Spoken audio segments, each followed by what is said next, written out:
Can one start life anew at the age of 33? This question had been haunting Amanda ever since her now ex-husband declared his intention to divorce. His words were a real blow. When she sensed his waning affection, Amanda believed that a decade of marriage naturally cooled passion and romance, and she believed that love evolved into respect, tenderness, and habit. But Peter didn't see it that way.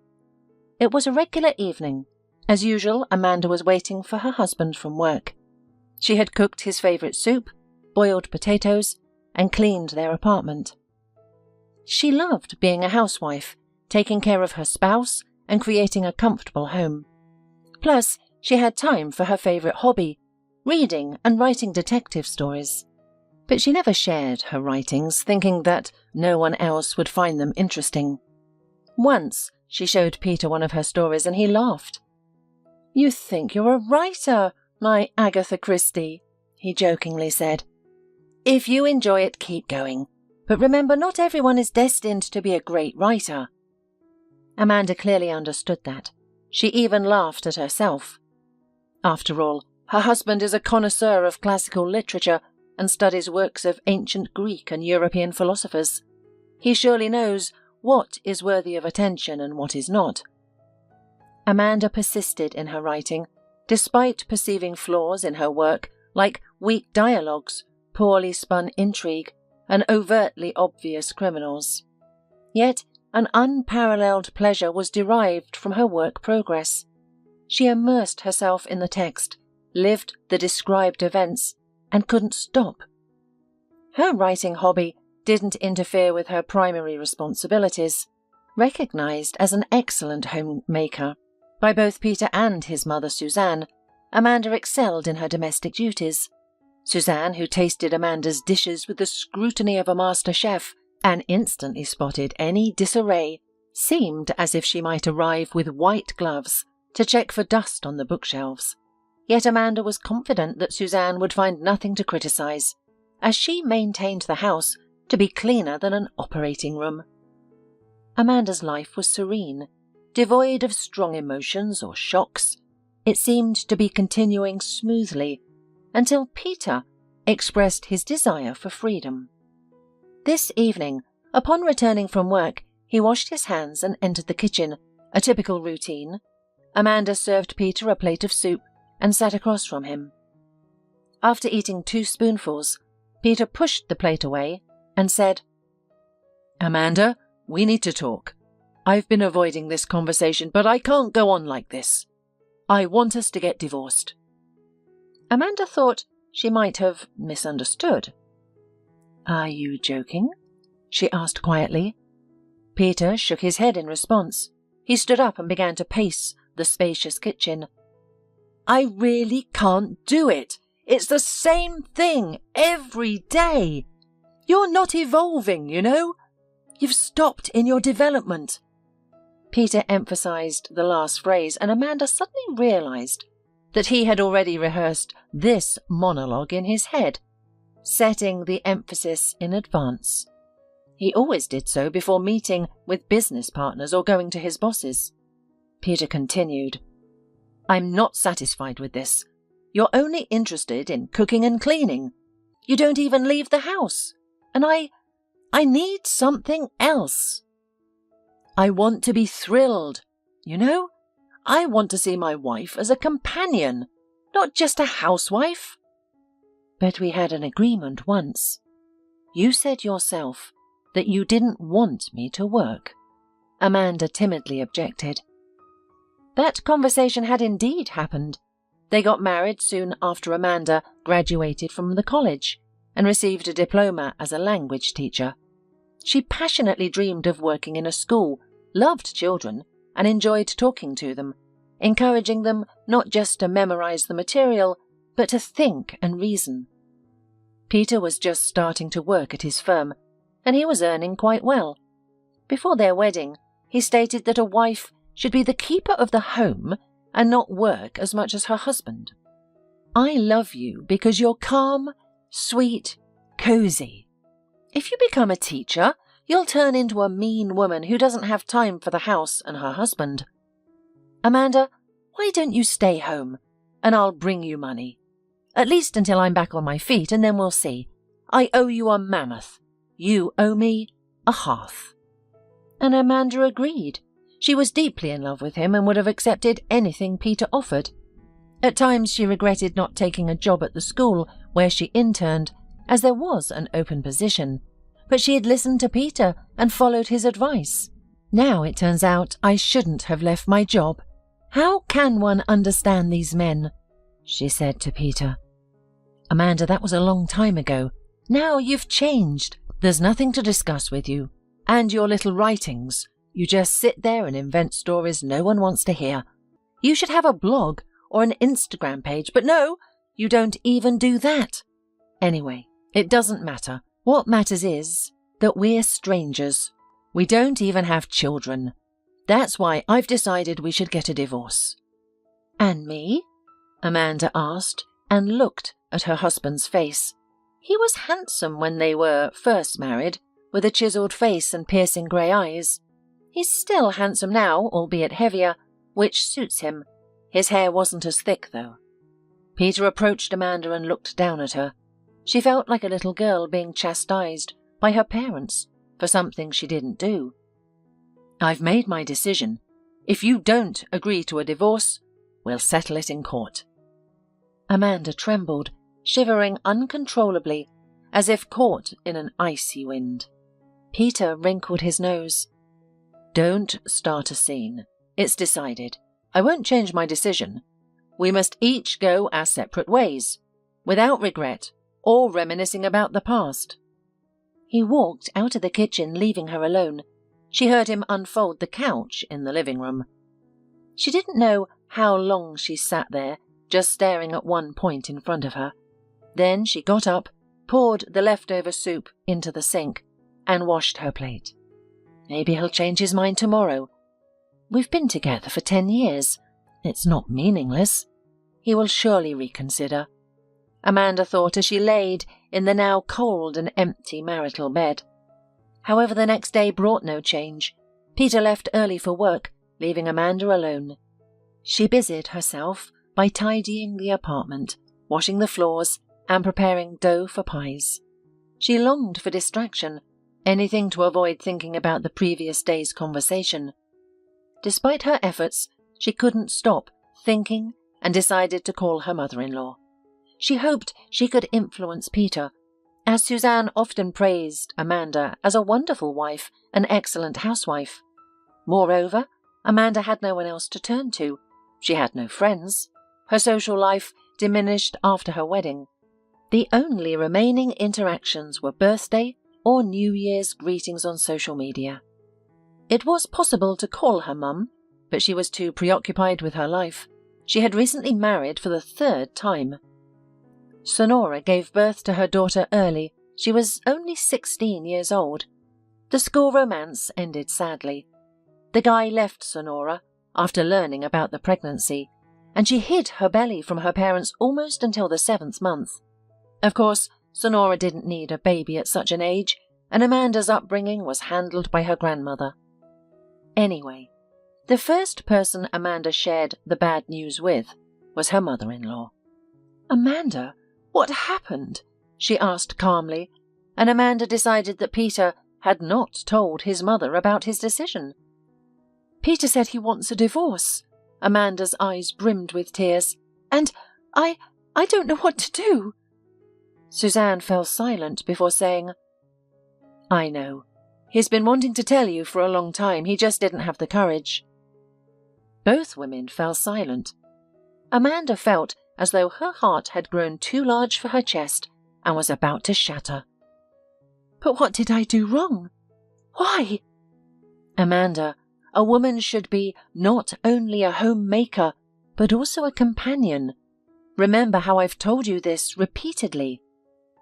Amanda couldn't recall such conversations with her mother-in-law, but she decided not to argue. "I fully understand him and support his decision," Suzanne continued. "Although there's something you don't know. 2 things, actually. It's better if you're aware. First, Peter wants kids, and I want grandchildren. You're already 33. You've been delaying this decision too long. Any wise woman would understand that every man needs an heir. Amanda had never become a mother, and it troubled her. For the first 3 years they tried for a baby, but pregnancy eluded them. The doctors were equally baffled. Both spouses were healthy, but tests continually yielded negative results. Much to Amanda's despair. When Amanda turned 27, Peter suggested giving up on having a child. If it's not happening, it's not meant to be, he told her calmly. Perhaps it's better to live for ourselves. After all, children bring headaches, screams, diapers, and illnesses. Amanda thought her husband had accepted the situation, but now she discovered he too had dreams of parenthood. Suzanne continued. There's another crucial matter. I don't want to upset you more, but it's best to clear everything up. Peter has been seeing another woman for quite some time. He introduced her to me, and now she's carrying my son's baby. Peter, being a man of integrity, cannot live in 2 families. Believe me, this decision wasn't easy for him either. Tears streamed down Amanda's face. It turns out that all this time I was just a waste of an element in this mosaic, she thought bitterly. Amanda, you have to accept it. Suzanne's voice lacked sympathy. Let Peter go. You'll meet your destiny. You're still very young, Amanda, and you have to accept it and move on. Thank you. Amanda interrupted her mother-in-law and hung up. Accept it and move on. Easy for her to say. I'm already 33. I have no looks, no profession, no savings. What do I do?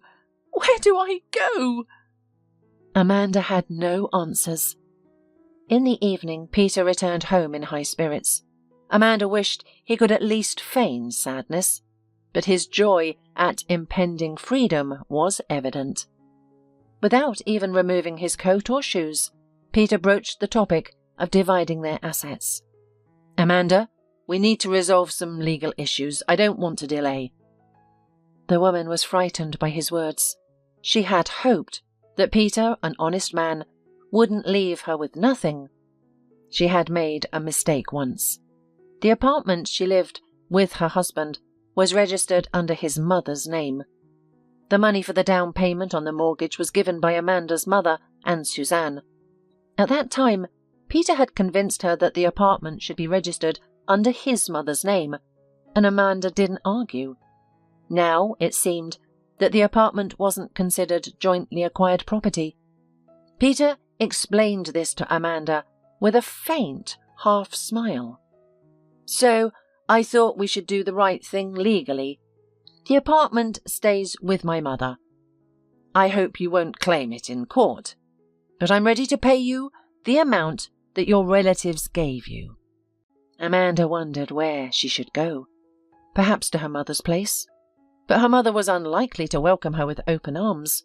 Sonora was now happily living with her new husband, who was 12 years younger and worked as a courier. Amanda didn't know much about him, only that he was exceptionally handsome. Don't look at me like that. I'm not a monster. I've thought of everything. I'll leave you our house in the village. It's not bad. Your money should be enough for repairs, Peter said. I have to go to the country?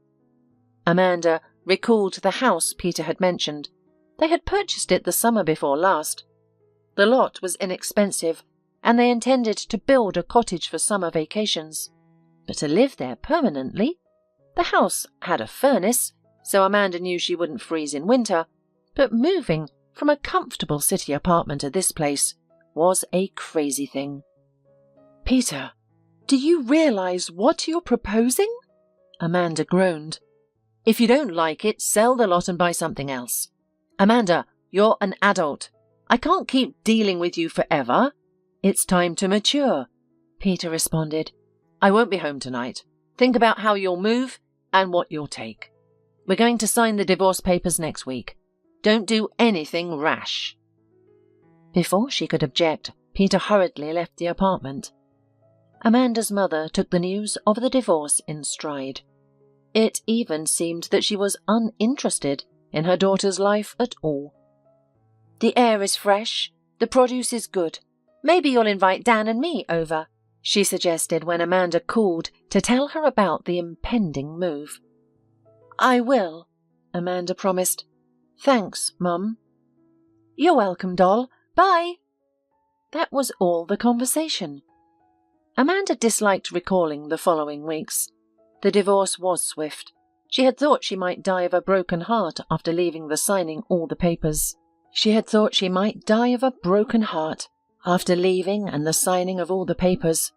But that didn't happen. Peter bid her farewell, got into his car, and drove off into his new, free, prosperous and happy life.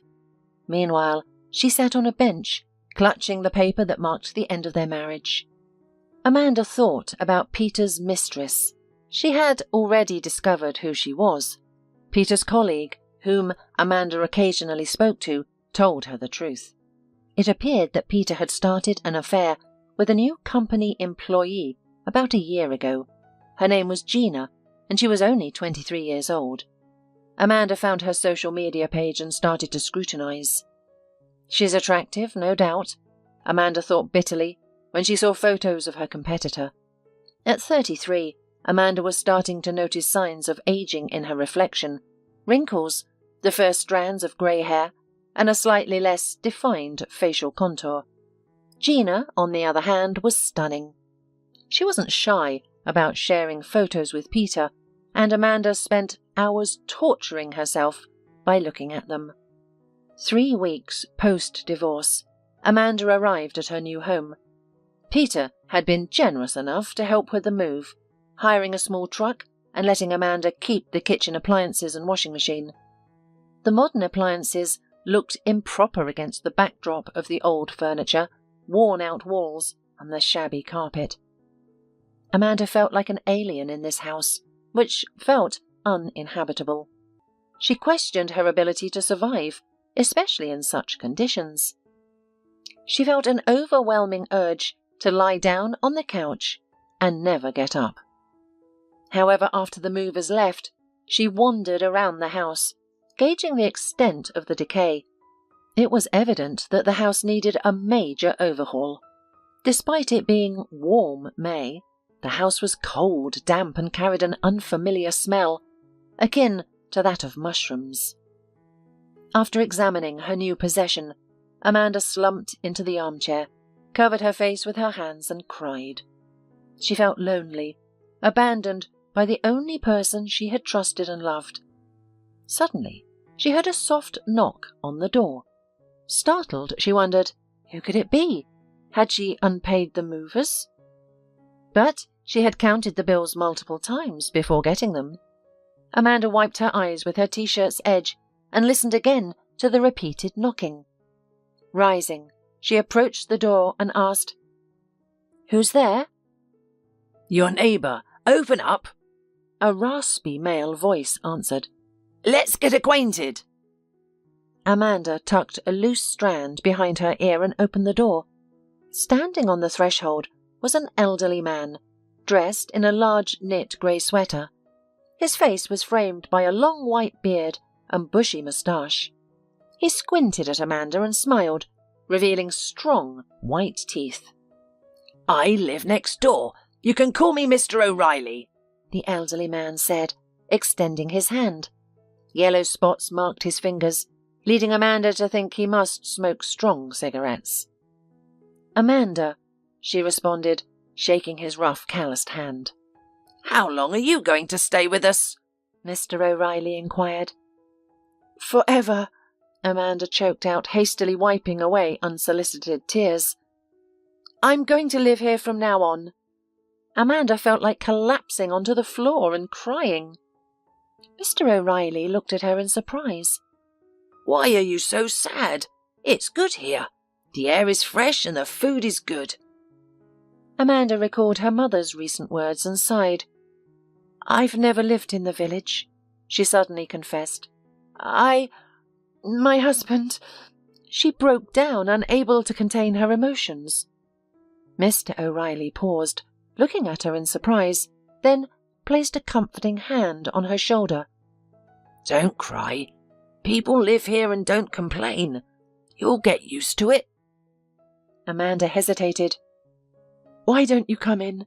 Let's have some tea. I have a kettle somewhere, in a box. Mr. O'Reilly smiled. I'll pass on the treat. You should come to us instead. My wife has been baking pies all morning. We can chat. Don't be shy. In this village, we visit each other whenever we want. We also help each other out. The idea of trying the pies appealed to Amanda. She suddenly realized she was incredibly hungry. When had she last eaten? It seemed like yesterday morning, and even then she hadn't been able to swallow a single bite. Really? May I? Of course, you must. Mr. O'Reilly nodded with a smile. Our house is just next to yours. Clean up, calm down a bit and come over. My wife will be happy.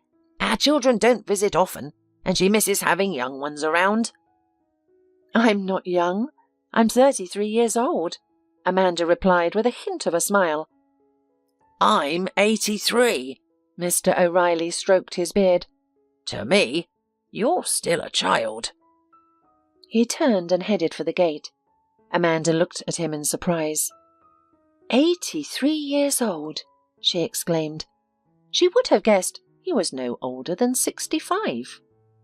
She quickly washed her face with water, combed her hair and tied it into a ponytail. With no mirror in the house, she resorted to using her powder compact. Her face was puffy and her eyes were red. Yeah, pretty girl, she whispered to herself. The neighbours welcomed her warmly. You're so thin, poor thing, Mr. O'Reilly's wife said with a sympathetic look at Amanda. You probably didn't eat properly in the city. Our daughter is the same, subsists on cabbage leaves only. You'll meet her when she returns. Amanda enjoyed eating pies, Legan berry jam and homemade flavoured cookies. The new acquaintances asked her about her past and how she ended up in the village. Initially, Amanda was reluctant to share her sad story, but gradually she opened up, telling them about Peter, his mistress, and their future child. Mrs. O'Reilly listened attentively to Amanda, looking at her with genuine sympathy. Amanda realized that her own mother had never shown her such attention, often leaving her to handle school and college problems alone. When the story was finished, Mrs. O'Reilly placed a warm hand on Amanda's palm and met her gaze.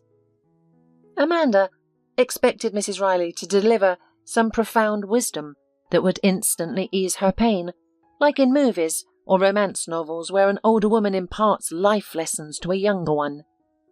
Well, forget that jerk. He was your husband and now he's gone, Mrs. O'Reilly suddenly blurted out. Amanda laughed nervously. We were together for 10 years. How can I just forget? You won't forget immediately, but eventually you will. You'll even be glad you got divorced. I also divorced my first husband when I was over 40. Remember, darling? I remember. I seized my opportunity then.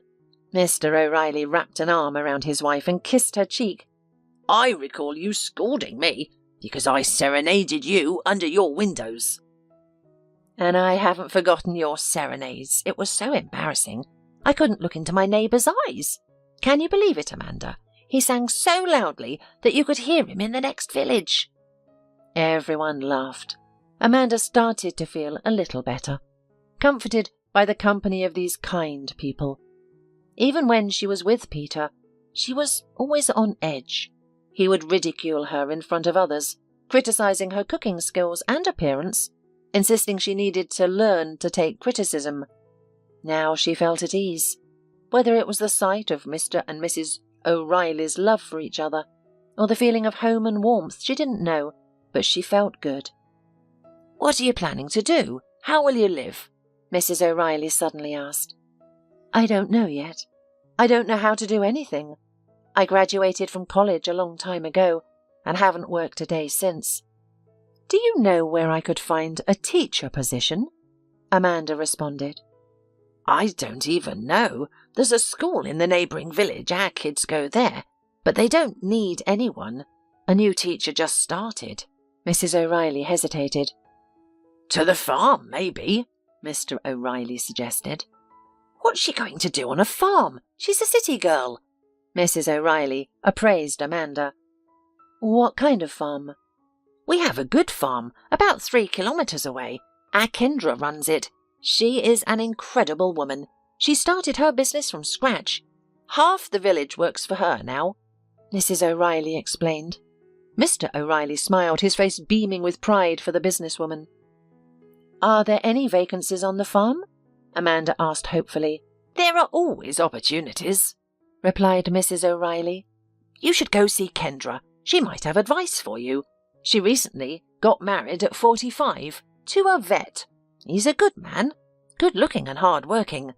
There was a city slicker trying to court Kendra, but she brushed him off. Amanda tried to picture Kendra Smith. For some reason she imagined a full-figured woman with bright blue eyeshadow, well-groomed eyebrows, raised in perpetual surprise. She even envisaged her dressed in a tweed jacket and a knee-length skirt. You should definitely go. It doesn't cost anything to ask, Mr. O'Reilly suggested. She might have something for you. Don't be scared. She's a wonderful woman. Half an hour later, Amanda left for her new home. Mrs. O'Reilly handed her a bag of pies and reminded her to visit often. And ask me if you need anything. I'll help you settle in, and I can ask my husband for assistance. Don't be shy. Despite his age, he still lifts a weight every morning. Mrs. O'Reilly was clearly proud of her husband, making Amanda feel a bit lonely. Everyone seemed to have someone. Her mum had Dan, Peter had his beautiful Gina, and even Kendra Smith had found a spouse despite her age. But Amanda was alone. At home, Amanda meticulously cleaned the old leather sofa and arranged her bedding. She was certain she wouldn't be able to sleep in such unfamiliar surroundings. In situations like this, she often found herself dreaming up new storylines. A murder on the farm. Everyone is a suspect, Amanda pondered. Why not? It's an underrepresented theme. After imagining some twists and turns for her potential plot, she fell into a deep sleep. The next day, Amanda resolved to visit the farm first thing in the morning to meet the famed Kendra Smith. She woke up at 6, struck by the unfamiliar quietness. The usual city noise was absent, replaced by distant voices and the crowing of roosters. Surprisingly refreshed, she stretched, feeling ready for her new life. She could only hope that a job would be available. Peter had deposited a small sum into her account, but it wouldn't last more than 6 months. Amanda didn't want to touch this money, preferring to save it for a rainy day. But that day hadn't come yet. After quickly eating a cookie and sipping some mineral water, Amanda washed her face and headed to her interview. The farm was only 3 kilometres from the village. Amanda strolled along the road, savouring the fresh air and light breeze. She passed a field sown with sunflowers that hadn't bloomed yet, and imagined how enchanting it would be in July. Finding the farm was easy. The first thing she noticed was a red brick barn. Despite the unfamiliar odour, she admired the structure and quickened her pace. The administration building was modest, consisting of just 3 rooms and a semblance of a lobby. In the hall sat a young girl behind a desk, typing on a computer. She seemed fresh out of high school and was too engrossed in her screen to notice Amanda. "Hello," Amanda said cautiously. Startled, the girl tore her gaze from the monitor. "Oh, I'm sorry, I didn't notice you. Mrs. Smith mentioned that I've been placing commas incorrectly, so I'm struggling to find all my errors. By the way, I'm Mia, the secretary," the girl said, pride evident in her voice. Amanda smiled. "I'm here for a job opportunity. Mrs. Smith was recommended." "That's great. She always conducts the interviews herself. Please, have a seat. I'll check if she's available." Mia stood up, adjusted her short skirt, and knocked on a door adorned with the nameplate of the farm owner. "We have an applicant. May she come in?" "Sure." Mia looked at Amanda, then opened the door hospitably. "Come in. Good luck." Amanda felt her anxiety rising. Her hands grew cold and clammy. A lump formed in her throat. She swallowed, then walked on shaky legs into the office. What can she do? What does she know? Teach language and literature to cows and chickens? As Amanda passed Mia, the girl gave her a comforting smile and whispered, "Just don't be afraid." Her words didn't exactly inspire confidence in Amanda, but she had no choice. Entering the office, she found it plainly decorated. Shelves with folders along the walls and a table in the middle. Seated behind the desk was a pretty woman who looked nothing like the image Amanda had conjured up the day before. Kendra Smith was dressed in a white shirt, a thin chain around her neck, and sported a modern haircut with strands framing her face. She gestured to a chair by the door. "Have a seat, let's talk." Amanda obediently sat, her palms folded in her lap, her back straight. "As I understand it, you're applying for the milkmaid position? That's wonderful.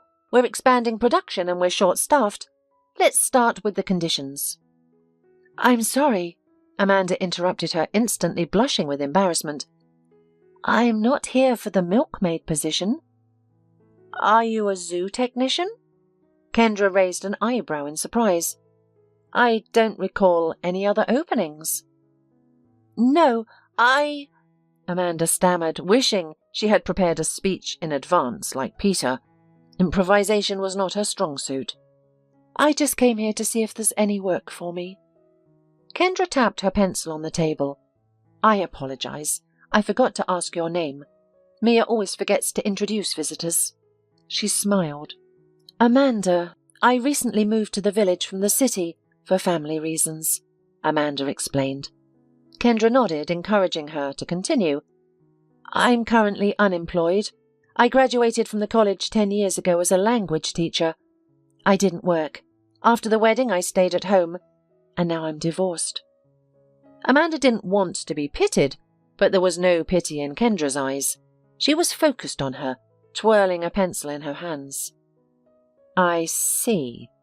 So you have no work experience, you have a liberal arts education, and you've come to us," Kendra clarified. "I'm sorry, really." Amanda jumped up. "That was stupid. I'm sorry to bother you." She moved toward the door. "Wait, Amanda! I haven't told you anything yet. Sit down. I need to think." Amanda returned to her seat. Kendra leaned back in her chair. "I've already said we need labour, and for the most part that's true. As for administrative staff, I like to keep it to a minimum, just me and Mia. But I've been considering hiring another secretary. Mia is a good girl, but she's not up to all the tasks yet. Sometimes she brings documents with mistakes. I want to hire a tutor for her, but I don't want to fire her. I see that she has potential, and the numbers of documents is growing. She just can't cope physically. How would you feel about becoming an assistant secretary? It won't be easy, as you'll technically be under a very young girl." "I'm ready!" Amanda almost shouted. Kendra laughed. "I can see that, and it's fine. Start part-time and we'll see how things work out. Are you ready? The pay won't be much, but our employees can take a certain amount of free products: milk, meat, eggs, cheese." Amanda nodded. Leaving the office, Amanda smiled blissfully. One less problem. I had a job. Not in my field, but a job. "What did Mrs. Smith say?" Mia asked with glowing eyes of curiosity. "She's hired me as a deputy secretary," Amanda replied. "Yay!" Mia exclaimed, jumping from her chair. "I'm going to have a deputy! That is great! We'll work together. Why don't I show you everything here?" Mia leapt from behind her desk and opened the boss's door without knocking. "Can I give the new girl a tour?" "Only ensure the documents are on my desk by evening," Kendra replied. "They will be on the desk tonight," Mia nodded. The girl gave Amanda a tour, introducing her to the staff. She chatted constantly, displaying her enthusiasm for her work. "We have a state-of-the-art organization here, better than in Europe. That's what Mrs. Smith's husband says. He researches how and where they work, then implements those strategies here. We've even built a cheese factory and plan to start producing new types of cheese." Amanda listened attentively to Mia. Despite her scattered storytelling, jumping from one topic to another, it was evident she took pride in her work. After bidding Mia farewell, Amanda went home and shared the news with her neighbours, Mrs. and Mr. O'Reilly, who were genuinely pleased for her and wished her good luck. "I told you! Kendra Smith's a good woman. Just remember she's strict. She could expel you for drunkenness and truancy. There is a family living 2 houses down. You'll get to know them. Both husband and wife drink there. Kendra took them in out of pity. They had a little girl, and they had nothing to feed her. She only asked them not to drink, but they started drinking with the first paycheck. So she kicked them out. I felt sorry for the girl, but not for them." Amanda spent the remainder of the day cleaning. She discarded the old carpets, swept and mopped the floor, and hung cleaned curtains on the windows. The house instantly felt more welcoming. Amanda tried to avoid thinking about Peter, but before going to sleep, she checked his social media page. He had posted new photos with his girlfriend. They were at a restaurant. Gina was wearing a beautiful sequin dress. Such a dress would look ridiculous on Amanda. Amanda sighed and closed the browser. There was no point dwelling on the past. Peter had a new life now. He's about to be a father, and I need to adapt to my new circumstances. Amanda remembered her grandmother's favourite parable about 2 frogs. One frog, trapped in a tub of milk, gave up and drowned. The other frog strove to escape, even when it seemed hopeless. She churned the milk into butter with help of her legs and escaped. Amanda wanted to be like the second frog. Even if it seemed hopeless, she would act according to her circumstances and see if she could churn her own butter. She'd already found a job. Next, she'd see what comes. Before bed, she pondered the future of her detective story. Suppose the protagonist is a farm owner, framed for murder. How would she clear her name? Could her competitors be involved? The next day, Amanda started her new job. She quickly adapted to her new role. The woman familiarized herself with the archive, devising a system to easily locate necessary documents. Amanda also enjoyed her job and conversing with Mia. Despite the girl's occasional inattentiveness and verbal blunders, her enthusiasm and commitment to the farm's well-being were contagious.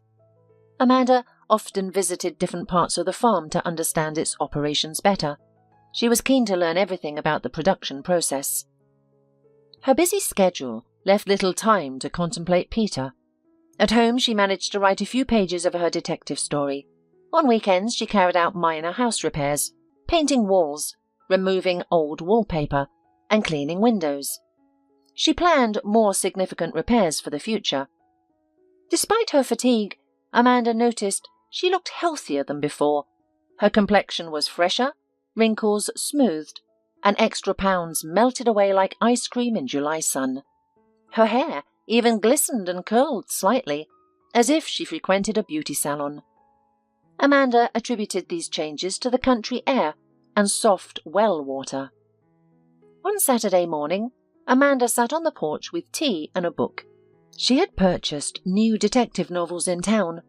Although she didn't have as much reading time as before, her new life suited her well. She read less but enjoyed it more.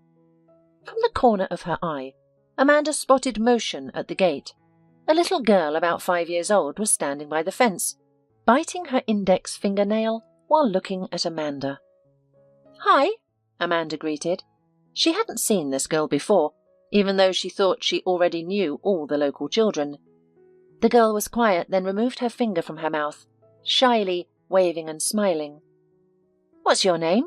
Amanda asked. "Kelly," the little girl replied. "Do you want to visit?" Kelly nodded. "Come on in, the gate is open." Amanda invited the girl. Kelly hesitantly opened the gate and walked up the path towards Amanda. Upon reaching the porch, she stopped. Amanda noticed she was staring at a plate of cookies as if spellbound. "Help yourself." Amanda picked up the plate and offered it to Kelly. The girl looked at her in disbelief, then slowly reached out and took one cookie, immediately shoving it whole into her mouth. "You'll choke, be careful," Amanda laughed. Only then did she notice the girl's hair was tangled and there were dirty spots on her face. Her clothes were also in poor condition. Her t-shirt was in need of washing, and her jean shorts had long since lost their appearance. "I won't choke," the girl said. "Can I have some more?" Amanda nodded. Kelly took another cookie and hid it behind her back, as if afraid Amanda would change her mind. "Thank you," the girl said quietly. "You're welcome. Who's your mum? Where is she?" "Mummy's home and Daddy's home. Mummy's name is Christine and Daddy's name is Hamish. They're still asleep." Amanda was surprised. It's almost noon. At this time, almost no one in the village is still asleep. How did the child manage to sneak out of the house? Perhaps I should take her back to her parents. They might already be looking for her. Amanda didn't have an opportunity to find out where the little girl lived. "Oh, Kelly, hello." Mr. O'Reilly stood at the gate. Upon seeing the old man, the girl smiled, revealing a missing front tooth, and swiftly ran towards the fence with her arms spread wide. Mr. O'Reilly effortlessly lifted the girl into his arms. "So, you've come to get acquainted?" Kelly nodded. Mr. O'Reilly then addressed Amanda. "I'll go feed Kelly. Join us for dinner this evening." Amanda looked at Mr. O'Reilly in surprise, wondering about the girl's relationship with him and why he'd never mentioned her before. She took a sip of her cooled tea and resumed her reading. That evening, Amanda discovered that Kelly was the daughter of a couple that Kendra had fired for alcoholism. "Christine and Hamish seemed normal," Mrs. O'Reilly began. "Hamish went to the city for a few months to earn money, started drinking there, and eventually dragged Christine into it. You know how women drink? They drink to lessen the man's guilt, and then they end up drinking themselves to death. That's what happened to them. The whole village feels sorry for Kelly. Her mother neglects her. She rarely makes something to eat. When they go on a bender, Kelly stays with us. We've written to child services, but they don't care." "Perhaps it's better to have parents than to be in an orphanage." Amanda sighed. She felt a deep pang of sympathy for the little girl, realizing her own life's difficulties paled in comparison. "There are practically none," Mr. O'Reilly replied. "She's starting school soon and no one is teaching her. She's 6 years old and she can't read or write, and her speech is poor.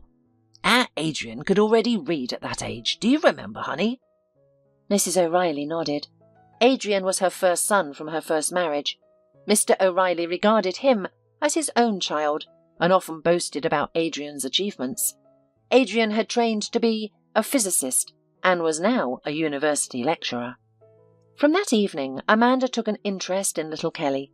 The girl began visiting her in the evenings, and they would enjoy tea with candy and cookies.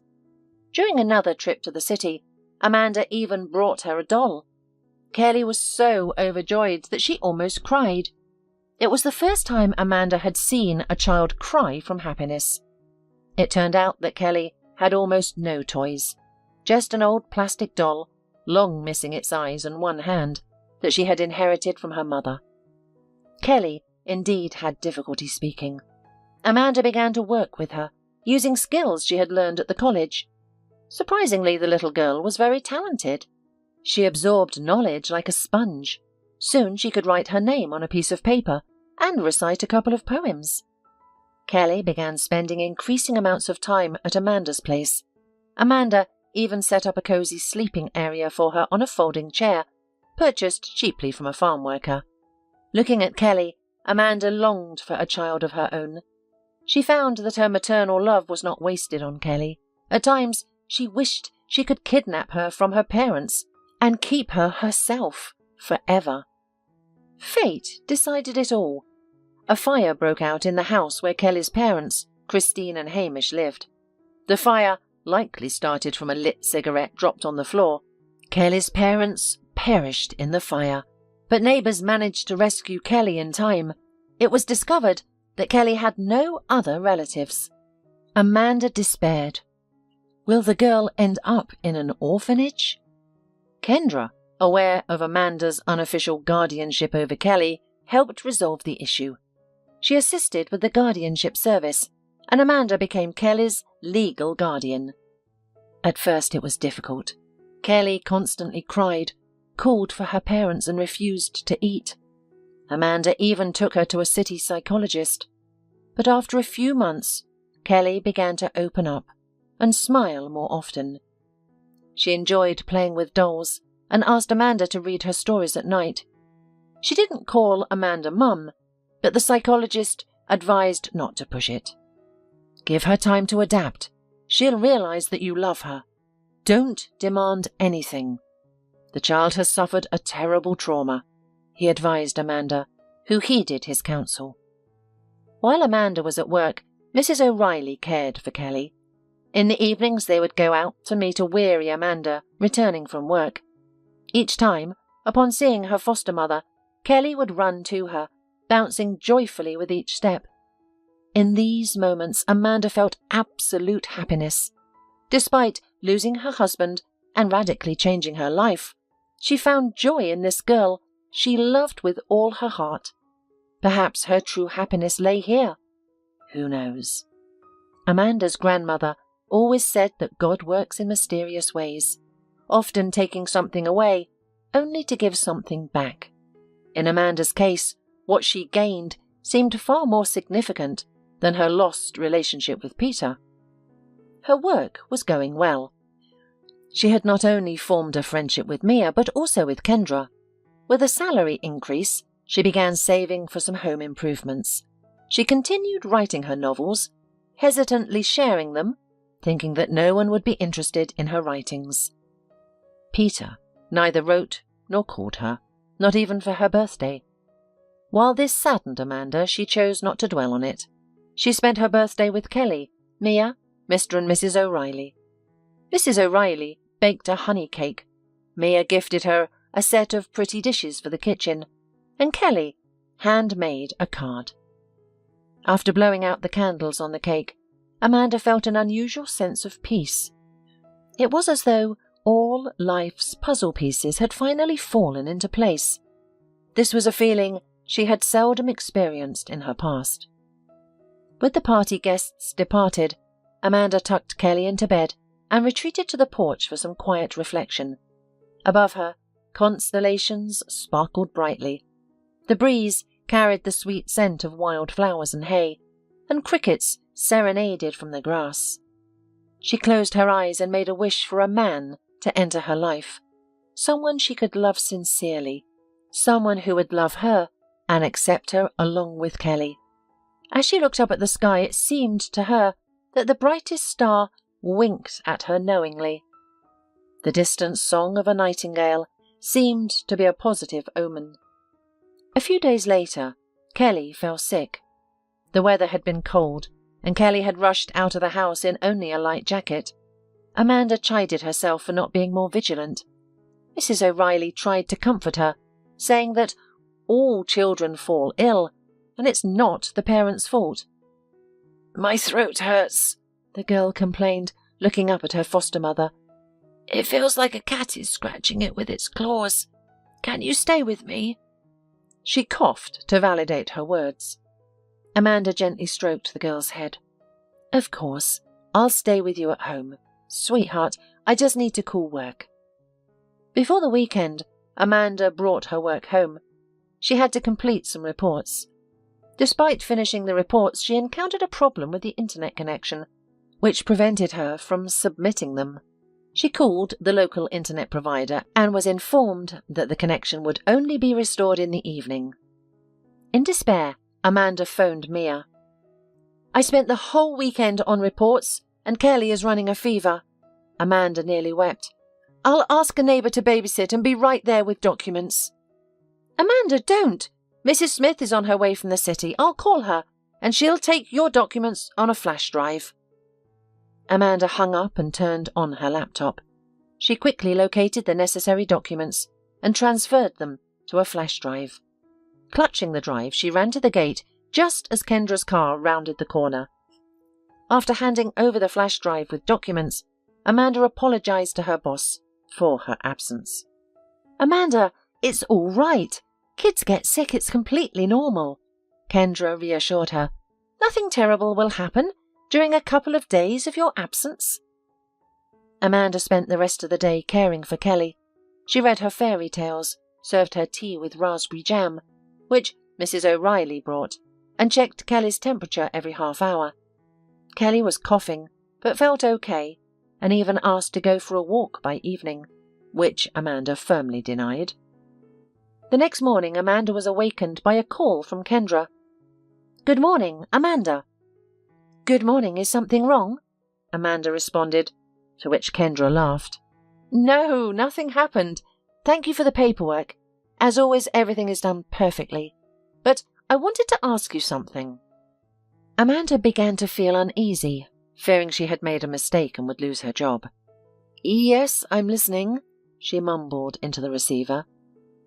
"You seem to have inadvertently saved not only the reports, but also the detective book onto your thumb drive.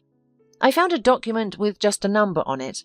I opened it thinking it might contain additional report details." Suddenly, Amanda felt a chill. She had forgotten to delete her detective novel from the flash drive. She was sure she would be mocked as the village writer. She remembered Peter's words. "Not everyone can be a writer." "Well, it's just something I found on the internet. You know, there's a lot of stuff posted," Amanda rambled. Kendra interrupted her. "Why nonsense? I just wanted to know the author's name to find out more of their detective novels. I finished reading it this morning. I couldn't put it down. Mia's reading it now, and she likes it too. Do you have anything else?" Amanda was speechless. Peter was the only person who read her work, because she was apprehensive about sharing it online. "Amanda, what is it?" Kendra seemed taken aback by Amanda's silence. "Did I ask something wrong?" "No, not at all," Kendra stammered, swallowing a lump that had suddenly formed in her throat. She felt this whenever she was anxious. During her time at the college, she sometimes found herself speechless when faced with the sternest of teachers. "So, do you have any more novels by this author? Or at least, tell me his or her name. I'll download it myself." "Kendra, Amanda took a deep breath, then blurted out. "I wrote it." "You did? Wow, I'm really speechless. Do you have more?" "Well, yeah. I just don't show it to anyone. You see, my husband, he said, I'm not very good at it." "My husband, on the other hand, loved your novel. Trust me, he knows a lot about detective stories." Kendra interrupted Amanda. "I insist you share your work. If you're shy, I won't tell anyone. But it's really well written. Is the main character based on me? She also owns a farm, and even looks similar." Amanda blushed. "Yes, from you." Kendra laughed. "I really liked it. I'd be happy if you could email me your work." "Just don't show it to anyone else," Amanda whispered. "Can my husband see it?" Kendra asked. "Okay, he can," Amanda sighed. Amanda thought to herself, "I've embarrassed myself. Kendra was probably just joking. Who could possibly like my talentless writing? But there's nothing I can do. I've already promised her my work." Amanda sent 2 finished detective stories to her boss's email, apologizing in advance for any disappointment. A few days later, Kelly fully recovered, and Amanda went to work. Upon arrival, Mia greeted her with excitement. "You're a real writer." "No, I just write for fun," Amanda mumbled, wishing she could disappear. "No way! Why didn't you tell anyone? I was reading and I couldn't stop. I even guessed who killed the man. I immediately realized they were competitors. And the investigator was so cunning. He knew right away, didn't he? He wanted the criminals to expose themselves. The way he cornered them at the end was brilliant." Mia rambled on, while Amanda stared at the documents on her computer monitor, trying to focus. Does anyone really like what she writes? It can't be. Peter wouldn't cheat.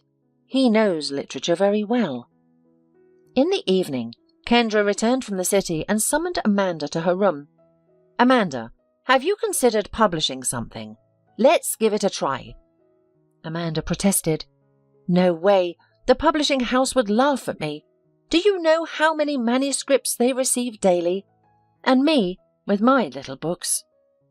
You should give it a shot, Kendra interrupted. There's no harm in trying.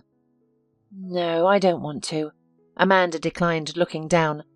I really don't. You know, Amanda, I can't force you, but I believe that a person who hides their talents is committing an unforgivable sin. If I had doubted myself, I wouldn't own this farm. People laughed at me, saying I was a woman entering business. But look at the result. We have jobs, our cheeses have won competitions, and we supply restaurants. Now, go home. Your daughter must be waiting. Amanda walked home leisurely, enjoying the perfect weather. As she passed the sunflower field, she paused for a moment. They always filled her with optimism. What Amanda appreciated most about sunflowers was how they always turned towards the sun. People often abandon their dreams, looking everywhere except where they want to go. Maybe I should heed Kendra's advice. So what if I receive a negative review? After everything I've been through recently, a little criticism won't faze me. After taking Kelly from Mrs. O'Reilly, Amanda took care of her daughter, putting her to bed. She then selected 2 of her favourite novels. The first was recently completed and had been read by Mia and Kendra. The second was written about 5 years ago, inspired by a news item about a highly expensive stamp. She began imagining how a person intending to steal that stamp would behave. The result was a captivating story about a protagonist who dedicates a lot of time devising the perfect stealing plan. Amanda sent the manuscripts to 2 publishers and went to bed. However, sleep eluded her as she contemplated her possibly presumptuous actions. It was the long-awaited weekend. Mrs. O'Reilly left early in the morning to see her son in the city. She asked Amanda to check on Mr. O'Reilly, mentioning his complaints about his heart and a persistent headache. Despite her concern, Mrs. O'Reilly had to leave for her son Adrian's birthday. Amanda agreed to help. Her weekend plans involved spending time with Kelly, walking into the woods, and doing crafts, an activity Kelly loved. They frequently spent their weekends searching for beautiful twigs, flowers, and cones in the forest. At noon, Amanda visited Mr. O'Reilly. He appeared cheerful, dismissing his wife's concerns as an exaggeration. "Just a headache," he grumbled. "I'll rest, watch TV, and you can come over in the evening. We'll have tea, all 3 of us." In the evening, Mr. O'Reilly's house was lit, but when Amanda knocked, she didn't hear the usual sound of the man's footsteps. Is he sleeping? Kelly asked. I don't know, sweetheart. Amanda nodded. Let's knock loudly. Kelly started pounding her fists against the door. Still there was no answer. Maybe he went out, she suggested. Stay here, dear, Amanda instructed. Then she ran off the porch and peered through the master bedroom window. The sight made her blood run cold. Mr. O'Reilly was lying on the floor, unable to rise, resembling an overturned beetle. Amanda hurried back to the door and pushed with all her strength, but it wouldn't budge. She rushed to the neighbouring house where Ferguson and Mandy lived. They didn't interact often, but they always exchanged pleasantries. Fortunately, Ferguson was in his vegetable garden. Ferguson, help! Something's wrong with Mr. O'Reilly, she cried. Without hesitation, Ferguson rushed towards her, asking, What is it? I knocked, but he wouldn't open the door. I looked through the bedroom window, and he's lying there, Amanda stammered. And Mrs. O'Reilly's not home. Ferguson managed to open the door effortlessly. Upon entering, Amanda found Mr. O'Reilly lying on the floor with oddly cloudy and uncomprehending eyes. A tear streamed down his left cheek.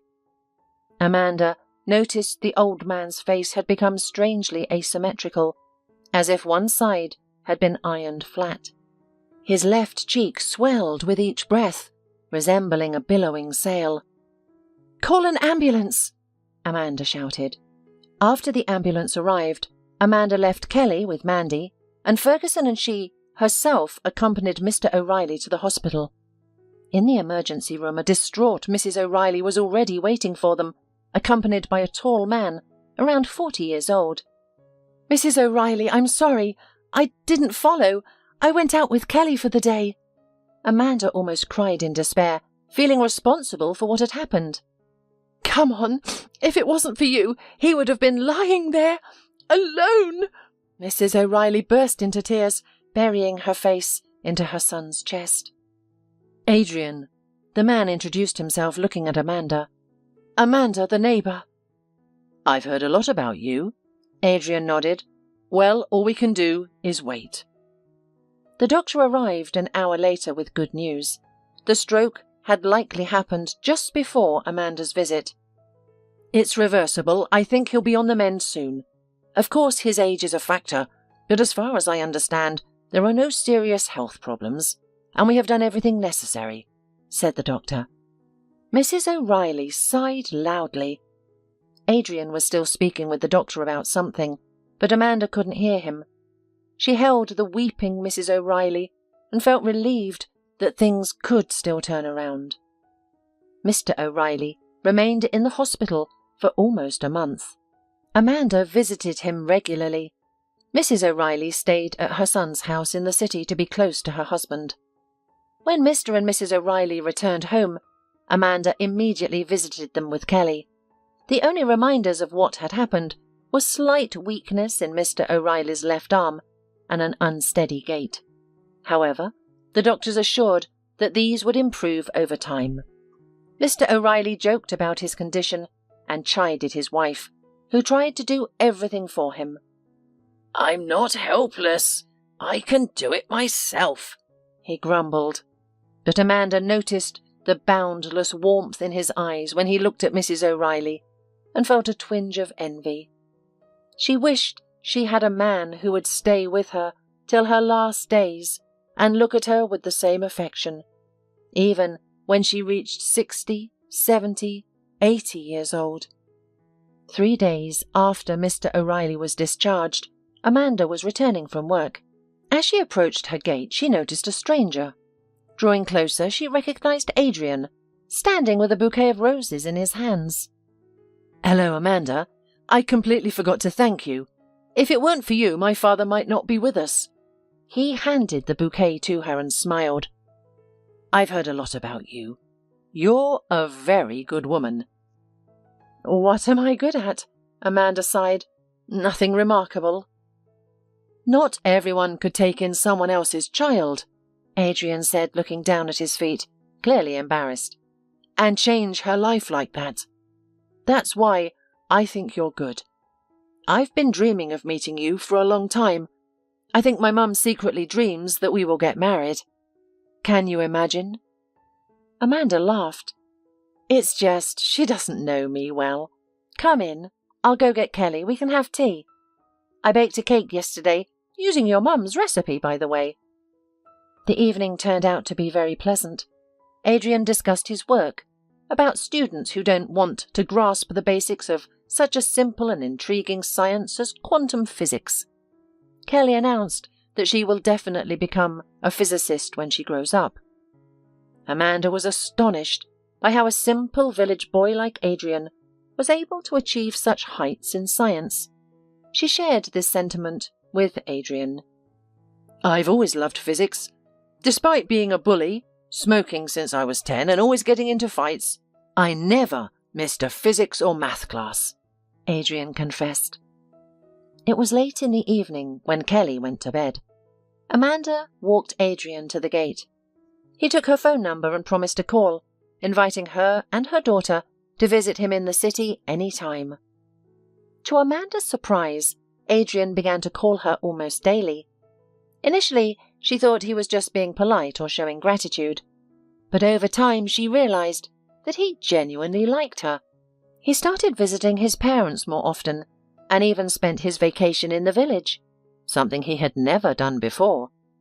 Mrs. O'Reilly joked behind his back. "Oh, Amanda, before you know it, he'll propose, and you'll be my daughter-in-law, and Kelly, my granddaughter."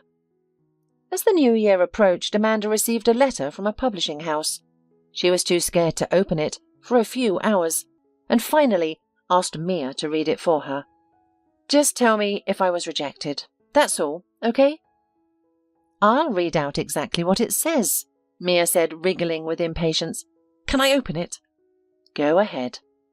Amanda moved to the window, watching large snowflakes fall. She recalled a glass ball from her childhood, a gift from her grandmother. It enclosed a house with a snowman nearby. When shaken, tiny sparkling snowflakes would rise and slowly settle on the house's roof and the snowman's hat. Amanda cherished this toy, but unfortunately lost it during a move. "I should get something similar for Kelly," she mused aloud. "Amanda! Amanda!" Mia shouted, causing Amanda to jump. "What?" "They want you to send your other works. They're ready to publish your books." "Are you kidding me?"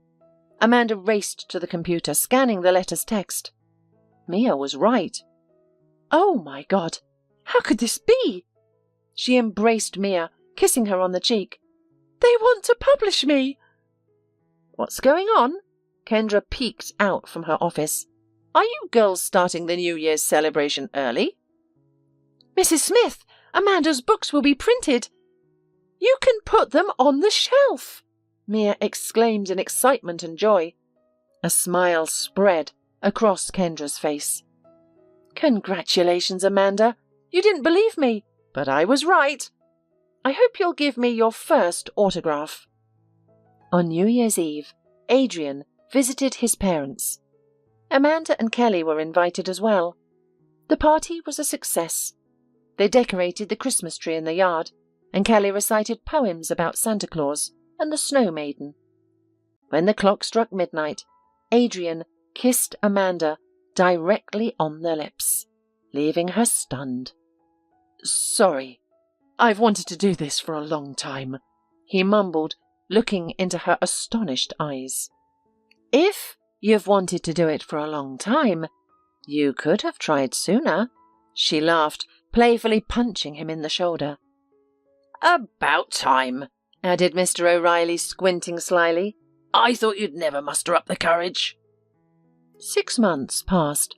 Amanda's life continued as usual. She still worked on the farm, but Adrian was pushing for a move to the city. He had officially proposed to her, and she had accepted, but she didn't want to rush things. One Saturday morning, as usual, she woke up before Kelly to prepare breakfast. Suddenly, she heard a car pull up. Amanda looked out the window and was startled to see Suzanne, her former mother-in-law, standing by the fence. Suzanne was staring intently at the house, as if trying to see through the window. Amanda set aside the bowl in which she was whipping eggs and milk for an omelette, wiped her hands on the towel hanging on the back of the chair, and went to greet the unexpected guest. Surprisingly, she felt calm, with no lump in her throat, cold hands or sweaty palms. Amanda approached the gate. "Good morning, Suzanne," Amanda greeted respectfully. "Hello, Amanda. I see you're settling in well. I told you it would be beneficial." Amanda tried to recall when her mother-in-law had said something similar, but she couldn't. "Yes, it's quite good here. What led you here?" "Why don't you let me in?" Suzanne asked unexpectedly. "Come in." Amanda opened the door and gestured invitingly. Suzanne walked past, leaving a trail of expensive perfume. In the kitchen, Amanda poured her former mother-in-law some tea and sat down across from her. "Suzanne, you didn't just come here for no reason, did you?" Amanda decided to break the silence first. "Not for no reason, that's correct." The woman sipped her tea and frowned. "I think it's time for you and Peter to reunite. What? Amanda nearly dropped her cup in surprise. What do you mean? Stop playing these foolish games, Amanda. Things happen between adults. I see what's happening with my son and his girlfriend. What exactly? Amanda inquired, reaching for a poppy seed roll. She's exploiting him, using him. Peter's lost weight, become nervous. You won't believe it. He's taken to drinking. It turns out she lied about being pregnant too. She's caught the poor boy on this lie. Suzanne lowered her voice. And he often tells me that he regrets his decision about the divorce, but he doesn't dare to approach you himself. So he sent his mother to negotiate? Amanda raised an eyebrow.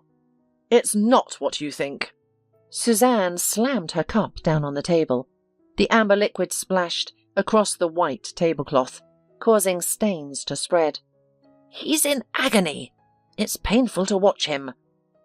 You know, Peter asked for a divorce and I didn't object. It's been a long time. I know everything. I've done my research, spoken to the locals while looking for your house. I know you've taken in a foster child. That's fine. It's a problem that can be solved. What do you mean? Outrage began to simmer in Amanda's chest. It's someone else's child, and you know it well. I hope you've had your fill of playing mum and are ready to come back. You haven't succeeded as a specialist or as a mother. Try at least to succeed as a wife. Peter is ready for your comeback. Go away. Amanda stood up quickly, looking down at her mother-in-law. Just leave, or I can't be responsible for my actions. Amanda, I didn't think you were so foolish. Where else will you find a husband, especially at 34, with another person's child in your arms? I've heard she's the daughter of alcoholics. Leave. Amanda was struggling to control herself. I will leave, but know that you'll regret this. Suzanne rose majestically from the table. Stay in this filthy house, then. With that, the woman left, slamming the door behind her. Annoyed, Amanda thought that she might have awakened Kelly. Sure enough, the girl appeared in the kitchen doorway. Who is it? A bad woman? Not bad, Amanda mused. Just not smart. Go wash your face, sweetheart. Your favourite omelette is coming soon. Okay, Mum. Kelly headed towards the sink, leaving Amanda frozen in her tracks. Tears welled up in her eyes. It was the first time Kelly had called her Mum. Amanda knew that she would never give her child to anyone else. She would soon be the wife of the best, smartest man in the world, and her books would be published. As her grandmother used to say, wishes do come true. They always do. The most important thing is to believe that they will.